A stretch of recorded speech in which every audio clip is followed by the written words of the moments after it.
दिल रोता है, गुस्ताखी तो हो गई है, कष्ट भी है। थोड़ा नबी के बारे में जानकारी दे दूंगा कि सबको चिंता है मेरे यहाँ, बस रोया नहीं हूँ, बस सब कुछ जान लीजिए। मैंने नबी को पढ़ा है, अल्लाह ने उनको महबूब कहा है। उनका दिल इतना साफ था कि एक बूढ़ी दादी जो है कूड़ा फेंकती थी, हमारे नबी ने उनका हालचाल लेने के घर गए थे। उन्होंने नबी के शान में जो गुस्ताखी हुई है उसमें दिल रोया है। ये बात इंटरनल तब तक थी ना जब तक हिंदू और मुसलमान की बात थी। जब बात नबी और इस्लाम पे आएगी ना तो जितने उनको मानने वाले हैं वो सारी कंट्रियां बोलेंगी और आपको जवाब देना। ताला बरकातहू। हमें इस वीडियो को बनाने में नहीं बल्कि इस बात की तकलीफ है कि अल्लाह के रसूल सल्लल्लाहु अलैहि वसल्लम की शान में गुस्ताखियां हो रही हैं।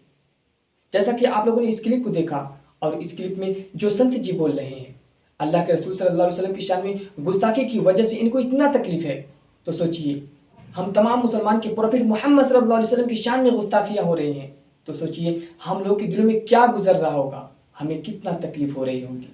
अल्लाह ताला ने प्रोफेट मोहम्मद सल्लल्लाहु अलैहि वसल्लम को कहीं महबूब कह के पुकारा, तो कहीं या अय्युहर रसूल कह के पुकारा, कहीं या अय्युहल मुद्दस्सिर कह के पुकारा, तो कहीं या अय्युहल मुज़म्मिल कह के पुकारा, तो कहीं यासीन कह के पुकारा।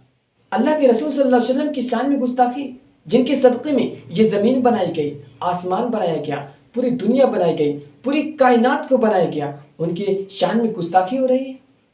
ये औरतें जो अल्लाह के रसूल सल्लल्लाहु अलैहि वसल्लम के आने से पहले इनको कैद करके रखा जाता था, इन्हें जिंदा मार दिया जाता था, दफन कर दिया जाता था, लेकिन अल्लाह के रसूल सल्लल्लाहु अलैहि वसल्लम के आने के बाद इनको आज़ादी मिली। ये लोग आज अल्लाह के रसूल सल्लल्लाहु अलैहि वसल्लम की शान में गुस्ताखियाँ कर रहे हैं, इनको कहाँ माफ़ी मिल सकती है?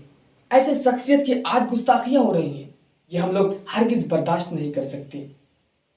आप लोगों ने आज़ान पर आवाज़ उठाई, हम लोग बर्दाश्त कर गए। मस्जिद पर आवाज़ उठाई गई, हम लोग बर्दाश्त कर गए। हिजाब पर आवाज़ उठाई गई, हम लोग बर्दाश्त कर गए, लेकिन अल्लाह के रसूल की शान में गुस्ताखियाँ हम लोग बर्दाश्त नहीं कर सकते। तो हमारी सरकार से यही मांग है कि निपुण शर्मा को सख्त से सख्त सज़ा दी जाए।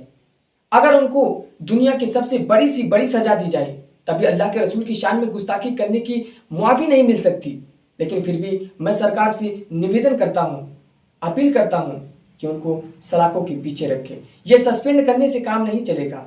और हम अपने सरकार और पूरी दुनिया के लोगों से अपील करता हूँ कि जो कोई भी हो, किसी धर्म के हो, कोई किसी धर्म पर आवाज़ उठाए, उनकी कानूनी कार्रवाई की एक्शन लिया जाए। और ख़ासकर प्रोफेट मोहम्मद सल्लल्लाहु अलैहि वसल्लम की शान में गुस्ताखी करने वाले लोगों को और निपुण शर्मा जैसे लोगों को ये पता चल सके कि अल्लाह के रसूल सल्लल्लाहु अलैहि वसल्लम की शान में गुस्ताखी करने का क्या हश्र है, क्या अंजाम है।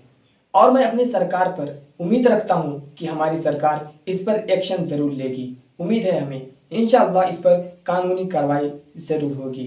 इस वीडियो को बनाने का मकसद सिर्फ यही है कि अल्लाह के रसूल की शान में जो गुस्ताखियाँ हो रही है वो हम लोगों को बर्दाश्त नहीं हो रही है।